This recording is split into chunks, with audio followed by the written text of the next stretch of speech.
Si te hiciera recordar lo que sucedió en marzo de 2020, ¿qué sería lo primero que rememorarías? Seguramente ese primer recuerdo sería coronavirus, confinamiento, distancia social o la mascarilla, ¿no? Ese mes, ese año, el mundo entero comparte un mismo recuerdo, un mismo sentimiento. Y es que no es para menos. La COVID-19 fue un tsunami que azotó a todos los países por igual, sin distinción. Pero tengo una pregunta para ti.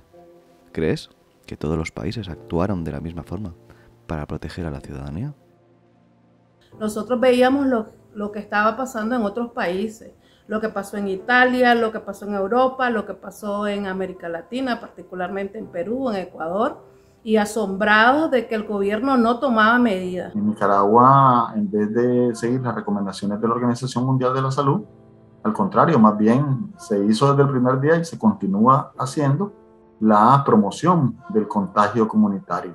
O sea, promover que la gente se enferme, lo cual te puede llevar a complicación, muerte. Bueno, si tomamos en cuenta que desde el principio se sabía muy poco de esta enfermedad, pues básicamente se conocieron que había algunas medidas que podían ayudar a controlar la enfermedad. En el caso de Nicaragua no fueron aceptadas, no se incorporaron por una sencilla razón. O sea, si vos no aceptás que existe un problema, no lo puedes enfrentar. Ese un poco ha sido la lógica del abordaje de esta enfermedad. O sea, no está pasando nada, aquí todo está normal, ¿verdad? Y no es normal que la gente se enferme, y no es normal que la gente se muera, no es normal que la gente sufra. Desde mi punto de vista, el régimen intentó negar la crisis sanitaria que se estaba dando, porque a su vez se sumaba a la crisis política y económica que estaba viviendo el país. Entonces, en su intento de normalizar las cosas, porque pretendían de que la población ya no siguiera protestando, entonces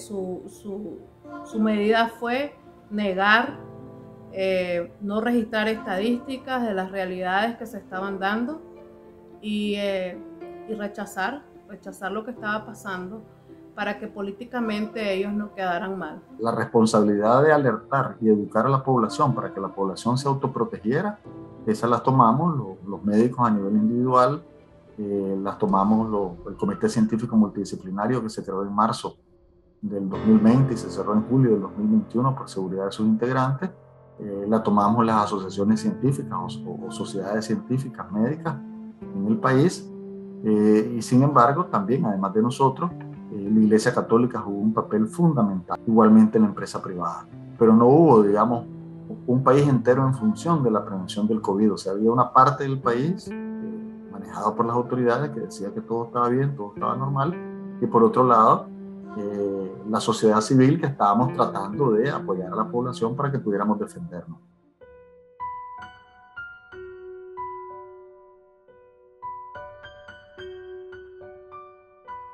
Quédate en casa. Ese fue el leitmotiv de miles de millones de personas. Fue nuestro granito de arena para luchar contra el virus, mientras las auténticas heroínas y héroes de esta pandemia libraban sin desplomo y con aplomo la verdadera batalla.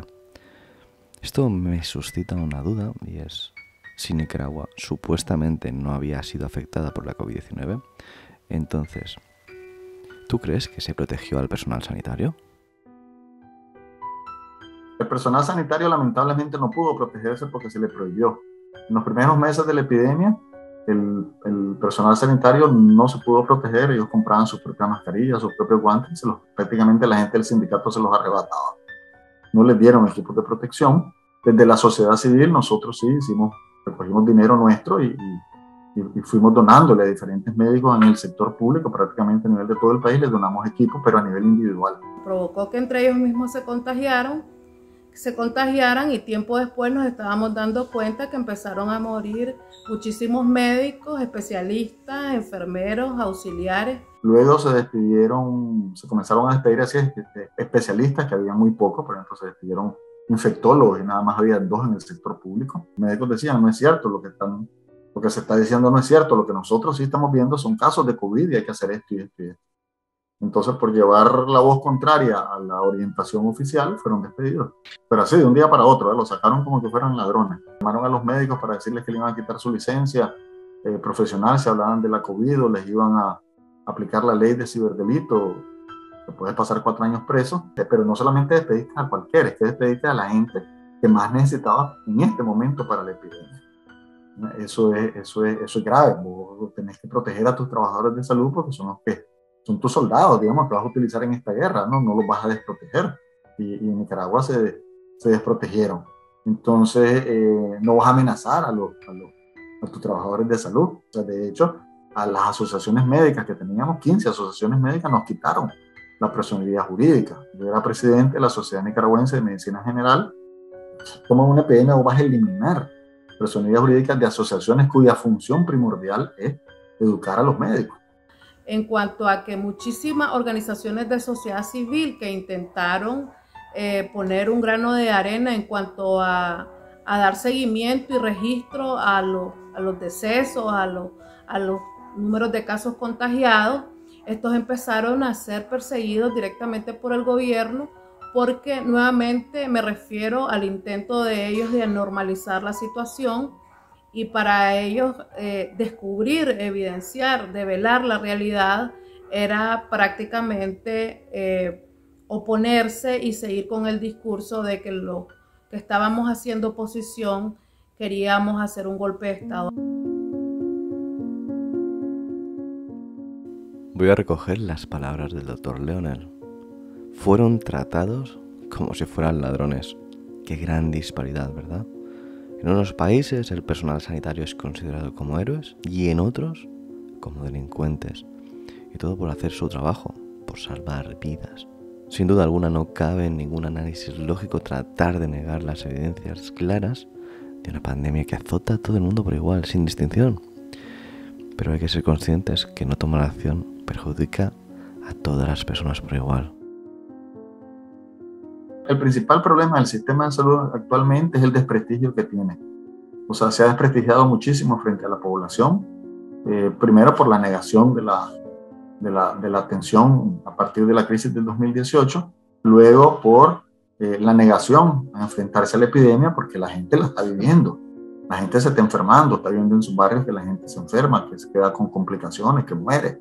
Y por otro lado, no había respuesta por parte del sistema de salud. Entonces comenzó a crearse una desconfianza muy grande en el sistema de salud. Porque cuando recurrías a los centros de salud a intentar recibir medicación y al determinarte que de dónde provenía, entonces prácticamente lo que se vivió fue un rechazo. Al decidir politizar el asunto, no era una atención generalizada a la ciudadanía. Había un sesgo en que si el paciente era un opositor, pues incluso no se les rechazaba, se les negaba la atención. Y si el paciente era una persona que expresaba simpatía con el régimen, con el gobierno, entonces ahí sí se les atendía. ¿Qué fue lo que hizo la ciudadanía para paliar ese tipo de situaciones? Bueno, ahí hubo una respuesta ciudadana colectiva en donde prácticamente hicimos unas redes de apoyo ciudadano, médicos virtuales que estaban dentro del país y fuera del país, hacían seguimiento a los pacientes desde fuera. Eso fue lo que se hizo como reacción ciudadana, colectivamente intentar mitigar a falta de atención gubernamental. La salud es un derecho fundamental e indispensable para el ejercicio de los demás derechos humanos. Hay que ser consciente de que la salud es mucho más que la ausencia de enfermedad. Es un derecho fundamental que toca todos los aspectos de la vida y por eso es tan importante entender la salud del modo más amplio posible. La Organización Mundial de la Salud estableció como definición de salud el estado de completo bienestar físico, mental y social. Pero por desgracia, este derecho fundamental sigue siendo vulnerado en muchos países. Nicaragua es un país que tiene muchísima experiencia en vacunación, en prevención, y no se utilizó ninguna de esa experiencia previa en el abordaje de esta enfermedad. Simplemente fue una decisión política de asumir que la enfermedad no existía y punto. Y a partir de ahí, si no existe, no necesitas luchar contra ella. Digamos, no hay transparencia, por decir así, de la información, y hay que tomar en cuenta de que si vos no tenés suficiente información, entonces vos no podés tomar decisión. Y eso es lo que yo he planteado desde el principio.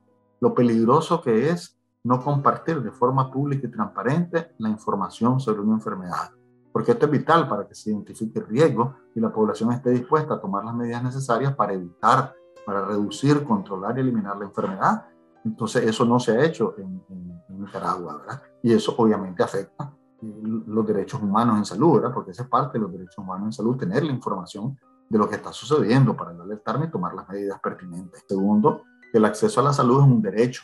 Y cuando tenía un examen de laboratorio para confirmar si tenés o no la presencia de un virus que produce la COVID-19, no solamente estás atentando contra una persona, sino que estás atentando contra la familia y contra toda la población, porque no estás ayudando a cortar la cadena de transmisión de persona a persona. Entonces, además de que no informan, además de que no tenés acceso a un examen de laboratorio, ¿verdad?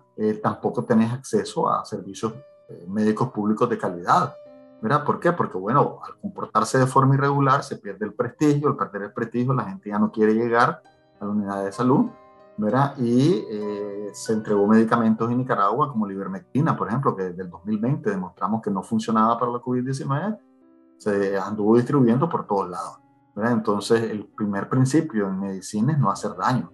Entonces, no es posible que un Ministerio de Salud esté entregando medicamentos que no sirven para esa enfermedad y que sí te pueden crear efectos secundarios importantes. Y por otro lado, pues que para mí es una de las cosas más graves, es cuando intencionalmente promueves el contagio de las personas a través de actividades de aglomeración. Mira, eso es gravísimo, pues, porque vos estás contagiando a la gente. O sea, si todo el mundo sabe que esta es una enfermedad de transmisión respiratoria y que lo ideal es no acercar a la gente, que estás contagiando a la gente, no se ha promovido la prevención tanto del contagio, ¿verdad? Y entonces por lo tanto la gente se enferma, se complica o se muere o queda con daños o secuelas posteriores de la COVID-19. Entonces de esa manera vos estás violando la salud individual y colectiva y no estás cumpliendo con los derechos de la salud, ¿verdad? Porque sabemos que los derechos humanos, y obviamente los derechos humanos en salud son primordiales para que una sociedad pueda desarrollarse. El incumplimiento de esto, y en este caso el incumplimiento intencional de esto, conlleva un atraso en el logro de la salud individual y colectiva. Mira, y podemos decir con toda certeza que en Nicaragua murió mucha gente que no debería haber muerto nunca. Quizás haya personas que estén pensando o que crean que lo que está pasando en Nicaragua o en África subsahariana o en cualquier otra parte del mundo, en el fondo creen que no les afecta en absoluto. ¿Realmente crees estar segura o seguro de ese pensamiento, de esa creencia? Nicaragua es un país que será interesante para algunos científicos porque es un país donde el virus prácticamente ha caminado solo, pues, en su desarrollo natural, ¿no? Cuando a otros países le han puesto barreras, algunas han funcionado y otras no. En Nicaragua no se le ha puesto barrera al virus, entonces el virus ha evolucionado de forma natural. Para alguna gente será eso interesante, ¿verdad? Por otro lado, pues están viendo que Nicaragua menosprecia los reglamentos internacionales y pues me imagino yo que una de las lecciones aprendidas será ver de qué manera se puede lograr que los países realmente cumplan a lo que se comprometen, ¿verdad? Porque ¿de qué te sirve que tengas vacunado vos en un lado, en un país, y en Nicaragua no tengas suficiente? Y que no sea al mismo tiempo. O sea, ¿de qué te sirve que vos estés utilizando mascarilla, exigiendo medidas en Costa Rica, en El Salvador, en Honduras y Guatemala, ¿verdad? Y en Panamá, pero en Nicaragua no estás exigiendo la mascarilla? Entonces Nicaragua es un país donde las posibilidades de que surjan más variantes es mayor que en el resto de países, porque la variante nace a partir de un mayor nivel de contagio. Entre más personas contagiadas, al replicarse o sacarse fotocopia, por decirlo así de alguna manera, los virus, vienen los errores y esas son las variantes. Por suerte, más de 12.000 variantes no han sido problema, pero hay 5 variantes de preocupación internacional. Y ahora estamos con la Omicron, que por ser ahora actualmente la variante más contagiosa, obviamente van a surgir otras variantes. Lo que no sabemos es si va a ser una variante de menor peligrosidad que la actual o va a ser una de mayor peligrosidad. Y ese es el problema. Por eso es la importancia de controlar esta epidemia lo más rápidamente posible con las medidas de prevención. Esta crisis sanitaria nos ha dejado grandes reflexiones. Nos ha enfrentado por un lado a nuestra interdependencia global y por otro a reconocer nuestra vulnerabilidad individual. Hemos mirado más a nuestro interior, hemos cuidado más de las personas que nos rodean Hemos disfrutado como nunca de los pequeños detalles de la vida y hemos añorado lo que hemos perdido. Hemos apreciado y valorado más que nunca el arte. Hemos reído, hemos bailado, hemos aplaudido, hemos sufrido, hemos llorado, hemos sufrido angustia e incertidumbre. Al final, aprenderemos a convivir con la COVID-19 y sus mutaciones, como ha sucedido con otros virus y enfermedades.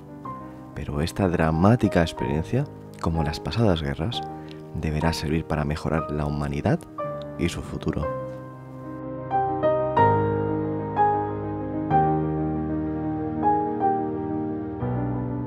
Digamos, algunas lecciones aprendidas de la epidemia es que hay que volver a colocar a la salud en su lugar y que es necesaria una salud, que haya menos inequidades, menos diferencias entre la gente, que la gente pueda tener acceso a los servicios de salud, pero nos damos cuenta que la salud no es un gasto, es una inversión. Es necesario educar más a la población, porque entre más educación tenga la población, más puede defenderse, ¿no? Y entre más información tenés, vos podés prever. O sea, la prevención es lo fundamental.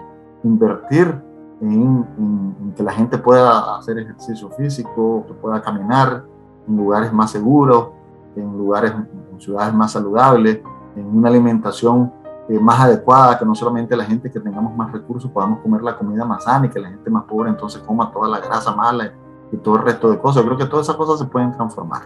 Entonces, lo otro que hemos visto es la cooperación, ¿verdad? Esta cooperación entre científicos ha sido fundamental. Más del 60% del mundo desarrollado está vacunado y menos del 5% de los países subdesarrollados o en desarrollo estén vacunados. Pues esas diferencias abismales no pueden existir en estos tiempos que la tecnología es norma, ¿no? Y el mundo está comunicado por internet, el mundo está comunicado a través de celulares, perfectamente podemos hacer una mejor educación en salud, y eso es lo que nos corresponde ahora, pues dotar a la gente de las herramientas para que puedan ser utilizados. Lamentablemente en esta epidemia tenemos las herramientas y no las estamos utilizando, ¿verdad? Pero bueno, hay que ir aprendiendo a utilizar todos estos tipos de herramientas que te mejoren la prevención y la calidad de vida del ser humano.